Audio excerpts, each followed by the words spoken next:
वस्सलातु वस्सलामु अला क़ासिमिल उलूमि वल हिकम व अला आलिहि व सहबिहि सादातिल उरुब वल अजम। अम्मा बाद फ़अऊज़ु बिल्लाहि मिनश शैतानिर रजीम। बिस्मिल्लाहिर रहमानिर रहीम। क़ाल अल्लाहु तबारक व तआला फ़ी कलामिल मजीद व फ़ुरक़ानिहिल हमीद। अल्लज़ीना युनफ़िक़ूना अम्वालहुम बिल्लैलि वन्नहारि सिर्रन व अलानिया फ़लहुम अज्रुहुम इंद रब्बिहिम वला खौफ़ुन अलैहिम वला हुम यहज़नून। सदक़ल्लाहु मौलानाल अज़ीम व सदक़ रसूलुहुन नबियुल करीमुल अमीन। व क़ाल रसूलुल्लाहि सल्लल्लाहु अलैहि व आलिहि वसल्लम अनल आक़िब वल आक़िबु अल्लज़ी लैसा बअदहु नबिय्युन। सदक़ रसूलुल्लाहि सल्लल्लाहु अलैहि व आलिहि वसल्लम। हज़ार हज़ार आलम दरस्ता के हर आन महबूबा लुगे लुगे खड़म शनसीब में दा ईमान महबूबा द कायनात जुमला ज़र्रे कमी रूह नकरी रब हर नफस कसम पर रब ताना कुर्बान महबूबा। अज़ल नतर अबद हर दम दरब द इलम पशमार विद तकरार पडेर ताज़ीम दा हक़ बयान महबूबा। क़ाल अल्लाहु तबारक व तआला फ़ी शानि नबिय्यिना मुख़बिरन व आमिरा इन्नल्लाह व मलाइकतहु युसल्लूना अलन नबी या अय्युहल्लज़ीना आमनू सल्लु अलैहि व सल्लिमू तस्लीमा। शौक़ व मोहब्बत से अल्लाहुम्मा सल्लि अला सय्यिदिना व मौलाना मुहम्मदिन व आलिहि व इत्रतिहि बिअददि कुल्लि मालूमिन लक। अल्लाहुम्मा सल्लि अला मुहम्मदिन तिब्बिल क़ुलूबि व दवाइहा व आफ़ियतिल अब्दानि व शिफ़ाइहा व नूरिल अब्सारि व ज़ियाइहा व क़ूतिल अरवाहि व ग़िज़ाइहा व अला आलिहि व सहबिहि व सल्लम सलातन व सलामन अलैका या सय्यदी या रसूलल्लाह व अला आलिका व अस्हाबिका या सय्यदी या ख़ातमन नबिय्यीन। देर व क़दरदानो मशरानो कशरानो रब्बिल यज़ाल और रब बेनियाज लाख लाख शुक्रुन दी जो मंगो तासो ये दौड़ जहान द सरदार आकाए नामदार दख्बल उम्मत गमख्वार दख्बल करीम आका सल्लल्लाहु अलैहि व आलिहि वसल्लम प उम्मत की मोमिनान मुसलमानान पैदा करियो अल्हम्दुलिल्लाह। स्ता सोलांदे में कुरान अज़ीम शान ना मुख्तसरा लेकिन डेरा ज़्यादा मुक़द्दस हिस्सा तिलावत करा। मुफस्सिरीन किराम लिखी चिकला हज़रत सय्यदना अबू बकर सिद्दीक़ रज़ियल्लाहु ताला अन्हु सय्यदुल आशिक़ीन सय्यदुल वासिलीन अफ़ज़लुल बशर बादल अंबिया व रुसुल खलीफ़ा बिला फ़सल हज़रत सय्यदना अबू बकर सिद्दीक़ रज़ियल्लाहु ताला अन्हु अल्लाह करीम जल्ल जलालुहु द हुज़ूर अलैहिस्सलातु वस्सलाम मुबारक व उम्मत के ज़माद मदीने मुनव्वरे द जानान नफस योडेर अज़ीमा और लोड़ा मरतबा वर्कड़े वा द हुज़ूर अलैहिस्सलातु वस्सलाम पर आवाज़ बांधे कला लब्बैक हुए और चूँकि दा मुबारक का शख्सियत हो पसड़ों के अवलने एजाज़ दत्ता मिलाओ दे द हुज़ूर अलैहिस्सलातु वस्सलाम तो कोई सफ़ा न कम आवाज़ उचत शो पागे बांधे टोलो न अवल लब्बैक दे सय्यदना अबू बकर सिद्दीक़ वेले दे ज़कददी मुबारक व मुबारक राज़ी वल्लज़ी जाअ बिस्सिद्क़ि व सद्दक़ बिही। टोल मुफस्सिरीन लिखी उलाइका हुमुल मुत्तक़ून व सद्दक़ बिही न मुराद सय्यदना अबू बकर सिद्दीक़ रज़ियल्लाहु ताला अन्हु दे जो हुज़ूर अलैहिस्सलातु वस्सलाम कम द हक़ पैगाम रवड़ो और द अगे हक़ द पैगाम द टोलो न अवल तस्दीक़ चा करे दे नागा हज़रत सय्यदना अबू बकर सिद्दीक़ रज़ियल्लाहु ताला अन्हु मुबारक दे। द मुबारक चिकल ईमान रवड़ो ताजरो पैसा वरसरा माल दौलत वरसरा द ईमान द रवड़ो पर वक़्त दी मुबारक सरा मुफस्सिरीन किराम लिखी थी 40,000 दीनारू कि द डेढ़ लोई कीमत जोड़ेगी जो संग दी मुबारक ईमान रवड़ नो दागा 40,000 दीनार दी पर दस तरीका बांधे अल्लाह पलार के वर्कल च लज़्ज़र दीनार दौरज वर्कल लज़्ज़र दीनार दशपे वर्कल और लज़्ज़र दीनार चिदी नो अगे पखकारा बांधे वर्कल और लज़्ज़र दीनार चिदी अगे पपटा बांधे वर्कल। अल्लाह करीम जल्ल जलालुहु ता दद अदाद उम्र ख़राला आयात करीमा नाजिल शो च अल्लज़ीना युनफ़िक़ूना हागा सोक च अल्लाह करीम जल्ल जलालुहु पलार की खर्च कई الذين ينفقون اموالهم باللیل والنهار، هغه اموال خپل د ورځې خرچ کوي او د شپې خرچ کوي، سرا وعلانیه د پټه باندې خرچ کوي او ښکارم خرچ کوي. الله کریم جل جلاله او فرمایل چې دغه شخصیت چې دی دا هغه شخصیت دی چې فلهم اجرهم عند ربهم، چې رب لا یزال با د دغه انفاق اجر او بدله چې دا هغه دله ورکوي او په داسې انداز باندې به یې ورکوي چې رب لا یزال د هغې ذکر په خپله باندې قرآن عظیم الشان کې کوي. عزتمندو انفاق فی سبیل الله چې دی دا یو ډېر لوی عمل دی. سیدنا ابوبکر صدیق رضی الله تعالی عنہ مبارک چې و نو دا مبارک د حضور علیه السلام مبارک سره ډېر قریب پاتې شوی. نو زما د جانان د سخا چې کوم اثر و هغه د مبارک ډېر زیات قبول کړی و. چونکې څوک چې د چا سره ډېر قریب پاتې شي د هغه عادات خوی او خصلتونه په هغه کې راځي د هغه صحبت د وجې نه او د هغې قربت د وجې نه. نو سیدنا ابوبکر صدیق رضی الله تعالی عنہ مبارک خو د حضور سره دومره جوخ پاتې شوی و چې کله د هجرت په موقع باندې زما د جانان مبارک سره مسلسل شپې او ورځې یو ځای تېرې شوې او کله دی مبارک مدینه منورې ته رانږدې شو او په ثنیۃ الوداع باندې د حضور علیه الصلاۃ والسلام استقبال د پاره انصار او مهاجرین را جمع، ماشومان بچی را جمع، او دا امام مسلم حدیث را نقل کړی دی چې دوی ټول په لارو کوڅو کې او د خپلو کوټو د پاسه ماشومان ناستو، په ونو ته ختلي وو او ټولو سره د کجورو څانګې وې او د حضور علیه الصلاۃ والسلام په آمد کې د حضور علیه الصلاۃ والسلام د راتلو په خوشحالی کې نعرې والے. وتفرق الغلمان والخدم ینادون فی الطرق یا محمد یا رسول الله، دا الفاظ دي د حضور علیه السلام پر راتلو کې د راتلو په خوشحالی کې دی د خپلې د عشق او د محبت اظهار کو. په دغه حالات کې چې ابوبکر صدیق د حضور سره ډېر نږدې پاتې شوی نو دومره د حضور علیه الصلاۃ والسلام مبارک د هغې صحبت د وجې نه الله کریم دی له هغه عزت او شرف ورکو چې په اوښه باندې دی د حضور علیه السلام مبارک سره ناستو. نو چې کله هغه مهاجرین انصار د مدینه منورې چې چا حضور مخکې نه و لیدلی هغې چې راغلل نو ډېر خلک داسې وو چې هغې دا فرق نه شو کولی چې په دې کې حضور څوک دی. نو سیدنا ابوبکر صدیق سره ډېرو خلکو په داسې انداز باندې ملاوېدل شروع کړل چې دی مبارکو زړه کې دا راغلل چې دا خلک چې دی نو دا حضور علیه الصلاۃ والسلام مبارک نه پیژني. نو په دغه ټیم کې دی مبارک خپل صادر راواغسته او هغه خپل صادر یې داسې نور و هغې د حضور علیه السلام مبارک د پاسه ونیوه چې د حضور علیه السلام مبارک د پاسه یې ونیوه نو گویا کې ټولو خلکو له خبر ورکړه چې آقا څوک دی غلام څوک دی. دومره د حضور علیه السلام مبارک نه په هغه صحبت کې اثر اخیستی و. نو حضور کې خو د جود او سخا ډېر لوی صفت په داسې انداز باندې و چې ټولو کائناتو ته د جود او سخا خیرات د مدینې منورې د جانان د دربار نه ملاویږي. او کریم آقا مبارک چې کوم دی حضرت سیدنا انس ابن مالک رضی الله تعالی عنہ مبارک فرمایي چې کان اجود الناس، حضور علیه الصلاۃ والسلام مبارک په کائناتو کې د ټولو نه زیات سخي و، یعنی دومره سخي په کائناتو کې څوک نه و چې کوم سخا الله کریم جل جلاله د دواړو جانو سردار مبارک له ورکړې وه او دومره سخا یې ورکړې وه که څوک راغلی دي او د دنیا معمولی غونده کې د دنیا نعمت چې کوم دی غوښتلې ده که ډېر غټ هم شي خو بیا هم ورکوټې وي، خو چې د حضور په در کې دنیا غوښتلې ده کریم آقا مبارک والا د دنیا نعمتونه هم ورکړي دي او د آخرت نعمتونه هم ورکړي دي. یو بیبي وایم را سودا به ورته وې د رنګه توره وه، دا مبارک یو ځلې راغله دې باندې به د مرګي مرض راته، کریم آقا مبارک ته فرمای قربان ما باندې د مرګي او مرض راځي خو په هغې مرض کې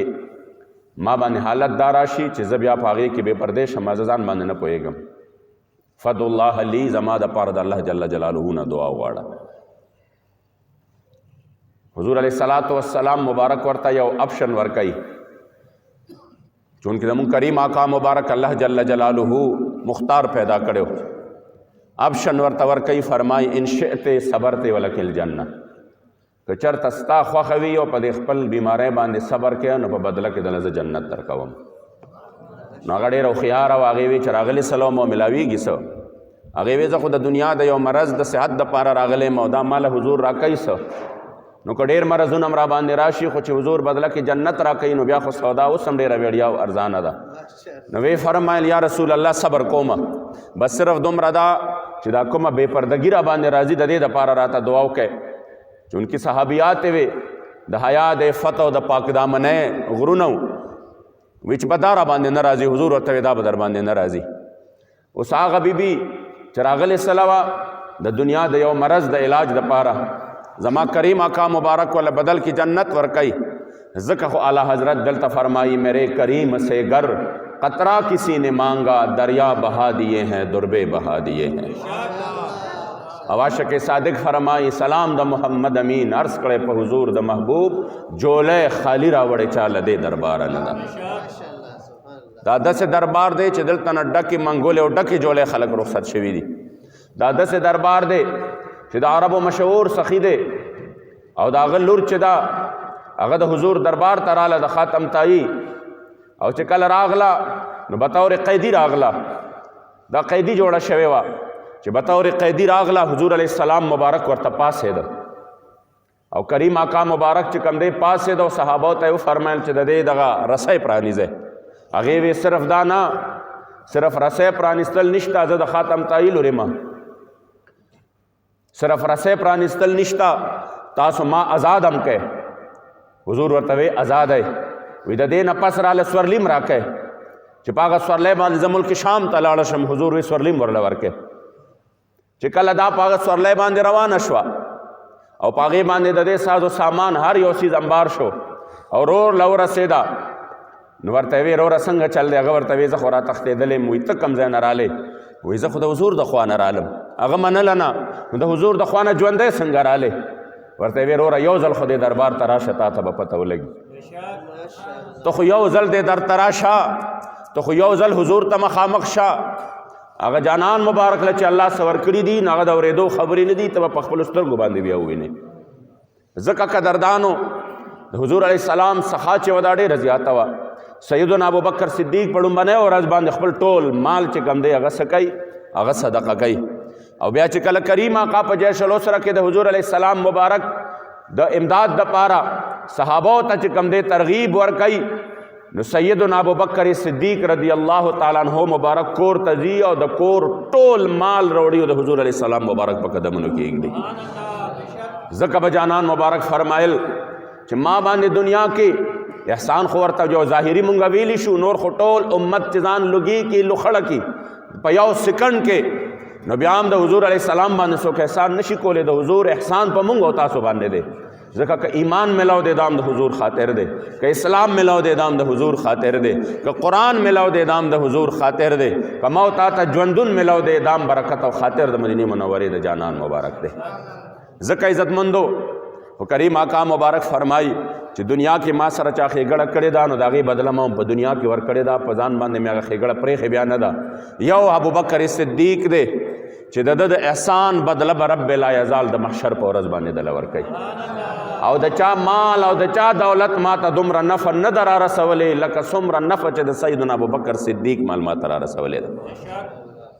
د چا مال دومره نفع ما ته نه ده را رسولی لکه د سیدنا ابوبکر صدیق رضی الله تعالی عنہ مبارک مال چې کومه نفع ما ته را رسولی ده. او بیا دی مبارک خو عادت داو چې دی مبارک خو به غریبانان غلامان به قتل چې چا سره به د ازادۍ دپاره پیسې نه وي، او بیا اقه غریبانان به ازادول. یو ځل ورته پلار وی سیدنا ابو قحافه رضی الله تعالی عنہ مبارک چې د بیا ایمان راوړه، ورته پلار وی بچې دا ته څه کوې؟ داسې غلامان ازادوه چې ستا سبا په کار راځي، چې ځي خو نه که نه درنه چې په کار دی راځي او لاس در سره کوي او تندې تعاون در سره کوي نو ته آزاد کې وغی لاړ شي درنه. سیدنا ابوبکر صدیق رضی الله تعالی عنہ مبارک ورته فرمایي وی بابا زه دا دې دپاره نه آزادوم چې سبا زما خدمت شروع کړي، دا زه دې دپاره نه آزادوم چې زما احسان من شي، او زه چې کم دی بیا د خپلو کارونو دپاره چې کم دی رابلمه چې راشه زما فلانې کار وکړه او راشه زما فلانې کار وکړه ځکه چې ما آزاد کړی بلکې دا چې زه ازادومه خالصتا د رضا د رب العزت جل جلاله دپاره یې ازادومه ځکه الله کریم جل جلاله آیات کریمه نازل کړه وسیجنبها الاتقى الذي یؤتی ماله یتزکا وما لأحد عنده من نعمة تجزا الا ابتغاء وجه ربه الاعلی ولسوف یرضى الله کریم جل جلاله په دغه عمل باندې چې د مبارک عمل چې دی دا خالصتا د رضا د رب العزت جل جلاله دی نو چې د چا شان دا او چې حضور فرمایي چې د د احسان بدله به رب لا یزال د دله د محشر په ورځ باندې ورکوي په دنیا باندې اسلام د مقروض دی عزتمندو د هغه عظیم هسته محبت چې دی دا واجب دی په ټول امت باندې پوهېږئ دی باندې د هغه عظیم هسته محبت دا واجب دی په ټول امت باندې هغه انسان د حضور سره د محبت دعوه غلطه ده د علی المرتضی شیر خدا سره د محبت دعوه غلطه ده چې هغه عداوت او دشمنی د سیدنا ابوبکر صدیق رضی الله تعالی عنہ مبارک سره ساتي ځکه عزتمندو دا د اسلام اولنی خلیفه دی او الله کریم جل جلاله د اسلام نه پس د حضور د وصال نه پس چې کوم امتحانات راغلل چې د هغې ذکر ما تاسو ته په تېره جمعه باندې کړی چې په هغې کې د سید ابوبکر صدیق سینې دغه صدمه څنګه قبول کړه او په کوم انداز باندې دی مبارک دغه وخت تیر کړ نو دا واحد سینه د ابوبکر صدیق وه چې د عمر فاروق غوندې شخصیت ودرېده وې که چا وې چې حضور دنیا نه تللی د سر ته قلم ومه صحابه کرامو د لاسونو نه چې کم دی څه د هغې نه دم وته ډېرو باندې د چپوالي بیماریو لګېده د حضور نه پس هغې د ژوند تصور هم نه و کړی چې د حضور نه بغیر به زمونږ ژوند څنګه د حضور نه بغیر به زمونږ ژوند څنګه ځکه د غزوه احد په حوالې سره چې څومره سیرت نگار دي هغې ټولو دا خبره لیکلې ده د غزوه احد په حوالې سره چې د غزوه احد په موقع باندې چې صحابه کرامو ته کوم تکلیف رسېدلی او دا د هغې آواز نه رسېدلی و چې یو سړي آواز وکړه چې الا ان محمدن قد قتل حضور مبارک ته مو نقصان ورسو حضور دنیا نه تشریف یوړه دې خبرې صحابه دومره زیات چې کوم دی څه کړل د یوې خبرې صحابه یې دومره غمګین کړل چې د صحابو د لاسونه په دغه وخت کې چې کوم دی تورې لاندې پرېوتلی چې دا څنګه چلو شو زمونږ په ژوند زمونږ په موجودګۍ کې دی هغې کفار چې کوم دی حضور ته ور ورسېدل زمونږ په موجودګۍ کې کفار حضور د انس ابن نضر ولاړ دی تپوس ته وشو بالکل ولاړ دی راغی یو بل صحابي دی هغه ته وایي ته ولې داسې د غره سره ولاړې وایي حضور لاړه دنیا کې نه مونږ څه کوو چې زمونږ خو ژوند نه دی پکار هغه ورته وایي چې حضور نشته نه بیا زمونږ هم ژوند نه دی پکار منځ ته ورغې د کفارو په لښکر باندې په داسې حالت کې سیدنا ابوبکر صدیق په استقامت سره دی سره د دې چې د حضور سره مینه دومره وه د حضور نه بغیر یو سکنډ نشو تېرولی دا هغه شخصیت دی خو چې کله دی مبارک و عزتمندو د حضور نه پس د وصال نه پس دی مبارک چې کم دی څه شو د حضور علیه الصلاۃ والسلام د ارشاداتو په بنا باندې او د حضور علیه الصلاۃ والسلام مبارک د هغې تقسیم په بنا باندې کله د مبارک ته خلافت ور حواله شو او د اسلام یو ډېره لویه ذمهداري دی مبارکو په اوږو باندې کېښودې شوه نو چې کله عزتمندو ړومبنۍ ورځې وه او په ړومبنۍ ورځ باندې دا مبارک چې د کوم ریاست بنیاد د مدینه منورې د جانان ایښودلی و او د هغې اولنی خلیفه و سیدنا ابوبکر صدیق رضی الله تعالی عنه او ړومبنۍ خطبه یې وه نو په ړومبنۍ خطبه کې سیدنا ابوبکر صدیق رضی الله تعالی عنه مبارک قوم ته په یو عجیبه انداز باندې خپل خطاب وکړ ړومبنۍ خطبه څه ډېره اوږده نه ده چې په هغې کې دا وی چې زه کې څه کم دی زه به د ملک معیشت ټیک کومه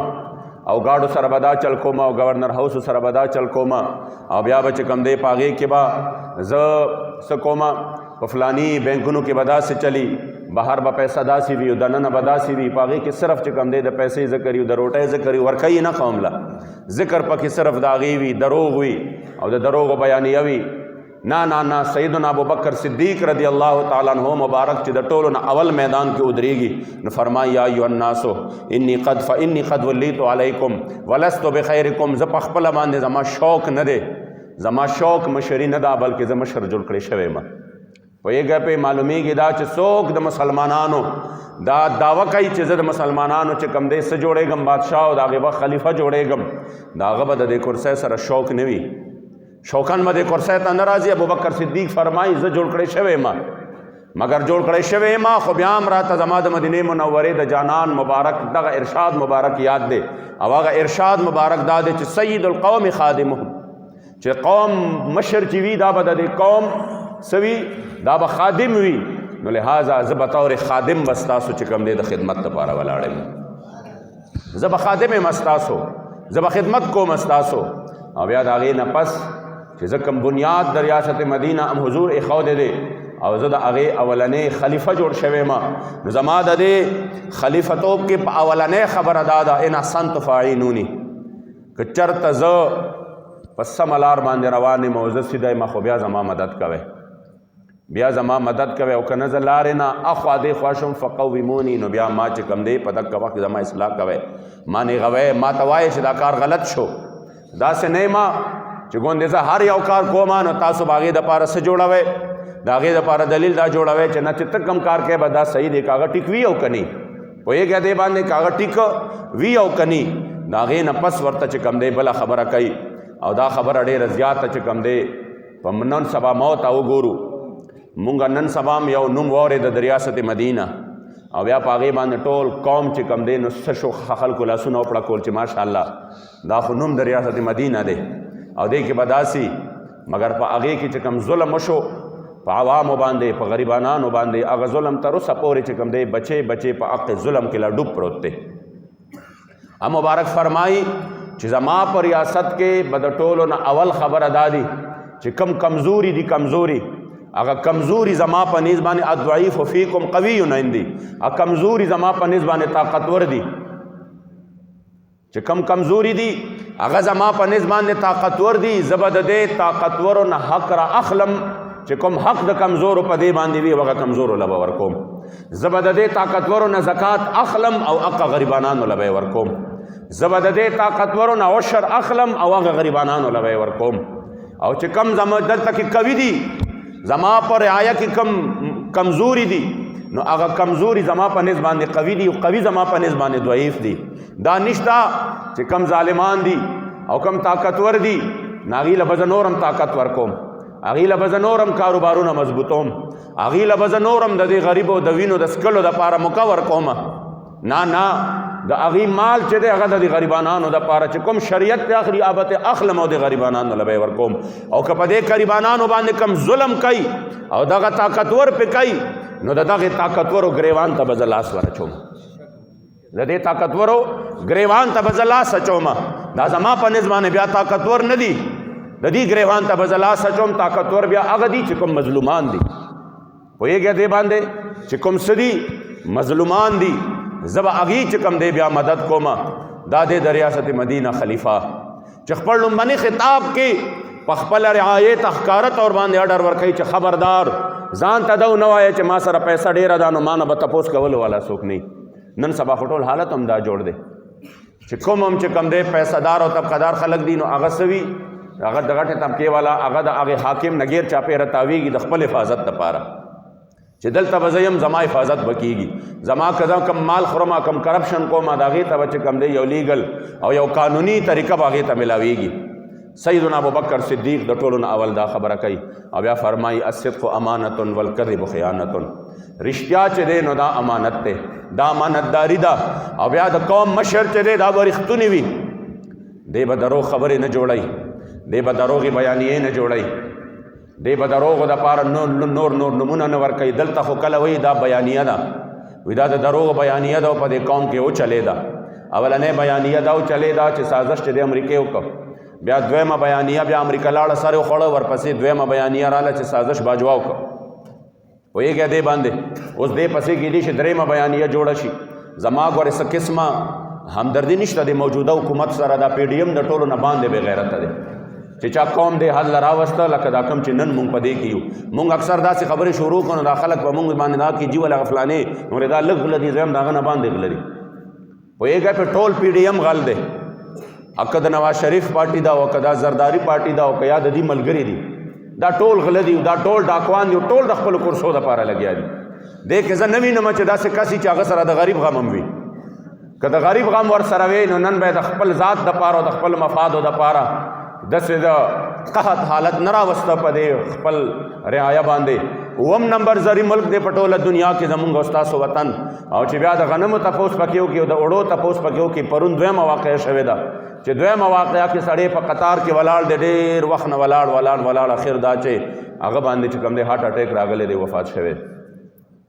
هغه ورځ یو واقعه شوې ده چې یو سړي خپل درې بچي چې کوم دی په هغې باندې اول ډزې کړي دي، هغې ویشتلي دي او بیا په خپله باندې ځان ویشتی دی چې زه د خپلو بچو له رزق د کوم طرفه راوړم. نو چې څوک دعوې هم دا کوي او بیا د هغې باوجود د هغه حالت دا وي چې هغه قوم ته علاوه د دروغو نه بل څه نه وایي. قوم ته علاوه چې کوم دی د شنو باغونو نه علاوه شنه باغونه ورته وښایي. دا خو زمونږ قوم دی ډېر زیات چې کوم دی میموري ډېره زیاته کمزورې ده، یقین وکړئ ډېره زیاته کمزورې ده. 3 کاله چې کوم هغه تیر کړ په هغې کې مو جړل، 3 کاله یې ښه وجړل. او ما ته خو د بلدیاتو انتخاباتو چې کوم د بلدیاتي انتخاباتو حالت دی رایات دي چې بیټ باندې څوک ودرېدی نه شو. هغې وی ودرېږو به د بلې نښې نه او بیا د هغې نه پس به چې کوم دی شاملېږو، ځکه چې که په دې نښې نه ودرېدو څوک راله ووټ نه راکوي. دا اخري حالاتو. خو بیا چې کله حالت بیا دا جوړ شو، بعضې خلک داسې وي په دې مقدس مکه باندې چې هغې د چا مخالف شي، نو خلک هغه مخالف فریق چې دی چې د چا مخالفت کوي هغه بغیر د دلیل په حق باندې ګڼي. ځکه وایي چې یاره دا کسان چې دي چې دا دی د چا مخالفت کوي، نو دا خلک چې دي د هر چا پورې نښلي او داسې بېسه نښلي چې دي ورپسې ونښتل. مطلب دا دی چې دا سړی په حقه دی. نو هغه په دې باندې واپس راوچت شو، خو بالکل تباه و. د هغې منهګان پیغان خو چاته مخامخ کېدی نه شو، خو په دې واپس راوچت شو چې غله د هغه مخالف شو، ډاکوان د هغه مخالف شو. نو دا خو د هغه نه هم زیات غله و. نو خلکو ویل که هغه یو ټیکو پوهېږې دې باندې. دا خو زمونږ د یادو خبره ده، اوسنۍ خبره ده، کال مخکې خبره ده چې په نشانې څوک ودرېدی نه شو. ملک چې دی دا انتهایي غلط طرف ته روان و، مکمل طور باندې ټولې دنیا نه کټ آف شوی چې چا سره ټیم یو قسم د سړي زوی نه چې هغه چې کوم دی حکومت چلولی شوی او ټول مټخورانو. ما په خپله باندې مټخورتوب کتلی دی، ما په خپله باندې چې کوم دی خبرې لیدلې دي چې دا وی چې مونږ امریکې له جوابونه ورکو. د دې وزیرانو زما په مخامخ ما ته ویلي دي چې مونږ فرانس له جواب نشو ورکولی. فرانس خو د یورپی یونین رکن ملک دی، په مونږ باندې به فلانې شی بند کړي. زمونږ د قوم میموري ډېره کمزورې ده. سیدنا ابوبکر صدیق د ټولو نه اول د ریاست مدینه خلیفه سوی الصدق امانت والکذب خیانت. د ټولو نه اول چې دی رښتیا ویل چې دی دا د یو ریاست مدینه د خلیفه دپاره ضروري دي. اب د دروغو بیانیې نه جوړئ چې کله ستا باندې لاسو نو بیا ښه خلک وو چې ستا نه لاس اوچت شو. د دې خو زه ګوایم موږ دواړو سره مذاکرات کړي دي، نون لیگ سره مونږ کړي دي، د پی ټي آی سره مونږ کړي. نون لیگ دور کې دا کم چې به ورپسې شاته ناست و، دا د پوش کېدو والا دا به داسې بن بلای مهمانانو غوندې ناست و. بن بلای ملمني چې خبر هم نشي کولی، به صرف ناست، یعنې دومره لږ ډېر دوی چې کوم دی اختیارو په لاس کې. د دې په دور کې که موږ 3 ورځې تېرې کړي دي، 3 ورځو کې د دې که 4 وزیران ناست دي که 15 ناست دي، 2 خبرې هم نه دي کړي، 2 خبرې هم نه دي کړي. ټول هر څه به والا شک هم دی شاته کېدل تیاره، روکه به والا ورکړه، ورته به دا واله دا ووایي چې په دې کې څه لیکلي، بس صرف دا قوم ته ووایي چې موږ دا چلو کوو. د دې حالت دا و چې لاس یې اوچت کړه، نو اوس د هغې خلاف بیا له بیانیه. نو د ریاست مدینه چې کوم دعویدار وي او کوم خلیفه وي هغه به قوم ته دروغ نه وایي. سیدنا ابوبکر صدیق خپله لومبنۍ خطبه کې فرمایي، بیا ورپسې فرمایي لا یدعو قوم الجهاد فی سبیل الله الا ضربهم الله بالذل، یا په بل چې کوم دی روایت کې راځي الا خذلهم الله بالذل. الله کریم جل جلاله با هغه قوم چې هغې جهاد پرېږدي، هغه قوم چې هغې جهاد پرېږدي. د ریاست مدینه اولنۍ خلیفه سیدنا ابوبکر صدیق فرماوي چې الله کریم بدوی شرمنده کی په ذلت او په رسوایۍ باندې. الله کریم جل جلاله بدی رسوا او شرمنده کی. هغه به داسې نه وي چې د کشمیر دپاره څوک د جهاد خبره کوي نو دی به ځان ته د ریاست مدینه دعویدار وي، مخکې به وایي که د کشمیر دپاره څوک د جهاد خبره کوي نو دا د کشمیریانو سره زیاتی دی. دا د هغې سره زیاتی نه دی، دا د هغې دپاره چې کوم دی یو د نجات لار ده. سیدنا ابوبکر صدیق د ریاست مدینه اولنۍ خلیفه وایي چې قوم جهاد پرېږدي الله به ذلیل کوي، او چې قوم د جهاد په ځای باندې کال پس یو ګانا ریلیز کوي نو الله به چې کوم دی ذلیل کوي. چې قوم د جهاد په ځای باندې د 51 کالو نه یو راگ چې کوم دی وایي ہم کشمیریوں کے ساتھ کڑے ہیں، ماوے کینا ستړی بشي اوس پورې ولاړې، اوس پورې ولاړې ستړی بشي کینا کڑے ہے سمانه ده ستا په وړاندې هغې لګیا دي کفار په هغې باندې ظلم کوي، ته ورسره ولاړې څنګه ولاړې؟ او که یا په دې باندې چې کوم دی دا ازادیږي وی چې د 12 نه 12:30 بجو پورې تاسو چې کوم دی په بهر ودرېږئ نو ما به 12 نه 12:30 نه مونږ به 24 غنټې ودرېږو 24 غنټې نه مونږ به چې کوم دی د کال 12 میاشتې ودرېږو خو که په دې باندې ازادېږي په یو خپه باندې به ودرېږو خو که په دې باندې ازادېږي ځکه عزتمندو ازادي په دې باندې نه ده علامه اقبال فرمائے زور بازو آزما فریاد نہ کر صیاد سے کہ آج تک کوئی قفس ٹوٹا نہیں فریاد سے د خپل لاس زور ازماو کا چغې مه وهه ښکاري چې په دام کې کله مارغه ګیر کي نو هغه مارغه بیا په فریاد باندې نه خلاصېږي که په خپو کې زور وي او دام یې وشلو خو خلاصه به شي پوهېږئ دې باندې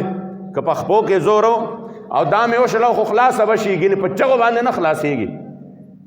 چغو باندې بالکل نه خلاصېږي هغه ورځ راته چا وي جي هغه سیزم ایښودی و مږو ته هغه چې کوم کې انخلي ورپورې نو چې ته غټه مږه پکې ګیره وه نو ټول ویښته ترې نه چې کوم دی په دغه باندې پاتې دي او مږه ته بیا هم تښتېدلې ده مې دی که زور و ځکه تښتېدلې ده که دی فریاد کړی وی خو سبا له ته راتلې دا سر دی وله و پوهېږئ دې باندې فریاد باندې نه کېږي زور بازو آزما خپل چې کوم دی د لاس و طاقت ازماو کا د جهاد فی سبیل الله اعلانو کا دا د خلیفہ بلا فصل سیدنا ابوبکر صدیق ولنه خطبه ده سلم به چوڑی تقریر نه دی چې مونږ به تعلقات داسې کوو مونږ به چې کم دی څه کوو زمونږ به د چې کوم زمونږ یعنی د اقتصاد پالیسی وي هغه به داسې وي معیشت پالیسی به داسې وي نه خارجه به داسې وي او داخله به داسې وي بس ښکاره اعلان دی چې کم قوم جهاد پرېږدي الله کریم به په هغې باندې ذلت مسلط کوي او بیا ورپسې فرمایي ولا تشیعوا الفاحشة فی قوم قط الا عمهم الله بالبلاء او هر هغه قوم چې په هغې کې فحاشي او اوریاني عامه شي الله کریم به په ناشنا آفتونو باندې او بیمارو باندې مبتلا کی دا څوک وایي دا د ریاست مدینہ خلیفہ سیدنا ابوبکر صدیق وایي چې کم قوم کې فحاشي عامه شي الله کریم به په ناشنا بیمارو باندې مبتلا کی کله به ډینګي راځي کله به چې کم دی څه راځي هغه چې د هغې نه چې معمولي غوندې موسم بدلیږي ورپسې به ډایرکټ چې کم دی کرونا خلا چولی ورپسې به بلې بیماری چولی ورپسې به بلی ورپسې به یو آفت راځي ورپسې به بل آفت راځي وجه به څه وي چې د ریاست مدینہ خلیفہ به په خپلو جلسو کې خپل مخامخ ځان ته د قوم لونه نه ګډئ پوهېږئ دې باندې هغه به د قوم لونه ځان ته نه ګډئ هغه به په قوم کې فحاشي او اوریاني نه خورئ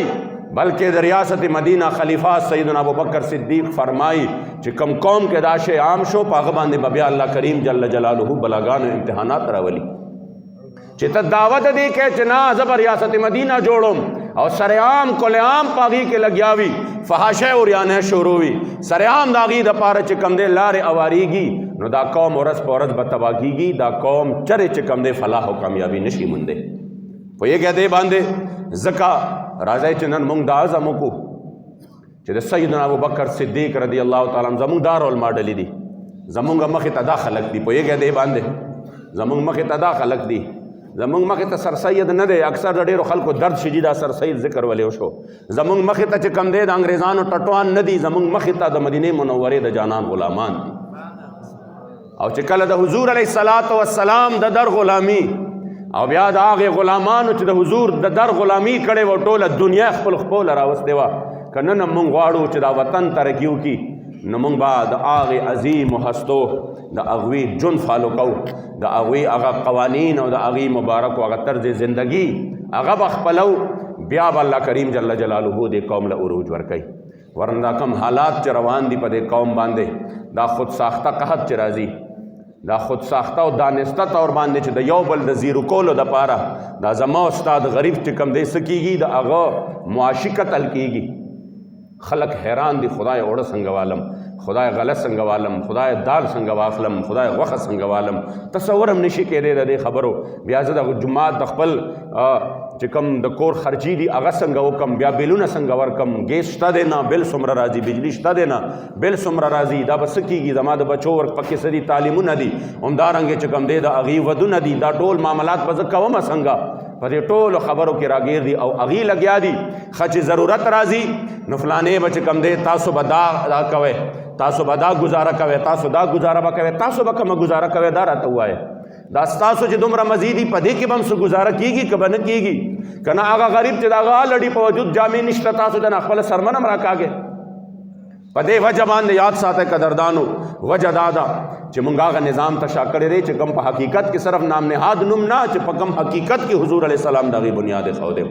د اسلام معیشت، د یو وطن معیشت د ټولو نه لویه پوړی چې دغه جهاد فی سبیل الله دی. دلته د جهاد نوم هم نشته. مسلمان معیشت بالا مضبوطی چې کله هغه جهاد کوي، نو چې جهاد کوي نو بیا به جوړولو ته هم ضرورت نی. ته به چېرته په 2050 کې او 60 کې او پته نه لږ په 3000 کې به کومه وسله جوړی، هغه وسله تیاره د جهاد په برکت باندې الله کریم د زرګونو په حالت کې ستا ګاونډي هیواد ته ورکړې ده. دا عزتمندو دا د جهاد برکت دی. خو چې کله موږ پرېښوده او شام کړه ورته، موږ د کله د ماشو خلاف جهاد، کله د ډینګي خلاف جهاد، د جهاد هغه نمونه م لاړ کم کم طرف ته م یوړل، نو بیا به دا حالت په دې قوم باندې چې دا کم موجوده زمونږ دی. الله دې زمونږ په حال باندې رحم وکړي. امین. الحمدلله رب العالمین والعاقبة للمتقین والصلاة والسلام علی خیر خلقه سیدنا محمد و آله و اصحابه اجمعین. یا الله کریم دې ټولو دوستانو ډېر خیر ورکړي، دارین عزتونه او خوشحالۍ د ټولو نصیب کړي، زموږ ټولو نه راضي شي، آخره خاتمه په ایمان کې د ایمان د زوال هم یا الله کریم جل جلاله وساتئ. خدای جی آباد شریف په دین باندې قائم او دائم او آباد لري. د تصوف سلوک د علم عرفان عظیم دینی او روحاني مرکز یې وګرځوي. یا الله کریم جل جلاله څومره دوستان ملګري چې دلته راځي او د دغه عاشق صادق دربار ته راځي او په ډېر محبت او په جذبه باندې راځي، په ډېر خلوص باندې راځي، خدای د ټولو د حاضري او د راتلل قبول او منظور کړي. په زړه باندې چې خدای د دې څه مرادونه وي، څه محتاجه وي، د خپل حبیب په خاطر ټول مشکلات آسان کړي،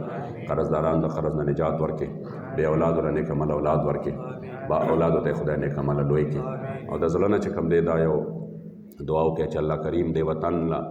د اسلام په غم باندې غمجن او د غریبو په درد باندې دردمند خلک ورکړي. د دې بې غیرتو، د دې فساقو، د دې فجارو، د دې کرپټو، د دې نااهلو نه الله کریم په خپل ابزامان کې وساتي. او دا کم ظلم چې شروع دی په دې وطن باندې، که موجوده حکومت دی، که پی ډي ایم دی او که سابقه دی،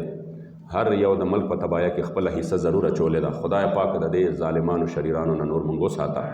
خدای د دې بیړه چپه کړه او یا الله کریم دې وطن له د دې غریبو په غم باندې غمجن خلک ورکړه، غمخوار خلک ورکړه. د اسلام قانون خدای چې چا د 75 سال نه په دې وطن کې د اسلام مخې نیولې دي، د دې قانون مخې نیولې دي، هغه که خدای د ظاهري چهرې دي او که د دې شاته پټې چهرې دي، خدای د خپل قهر په څپېړه باندې ووالې کړه او یا الله ذلیل او رسوای کړه. او د دې رذیلانو او د دې دین اسلام د غدارانو، د دې وطن د غدارانو نه خدای دا وطن صفا کړه. او یا الله په دې وطن باندې زر تر زره د اسلام نور راوخېجوه. دا کمی او د قحط صورتحال چې راغلی دی، خدای ذمه دارو له سزا ورکړه، ذخیره اندوزو له سزا ورکړه، د دې شاته چې څوک دي خدای هغې له هم سزا ورکړه. او یا الله غریب ته خدای ژوند اسان کړه، یا الله غریب ته ژوند اسان کړه. یا الله زموږ د ټولو اسباب د خیر راته مهیا کړه، آخره خاتمه په ایمان کړه، د ایمان د زوال مو ساته. وصلی الله تعالی علی خیر.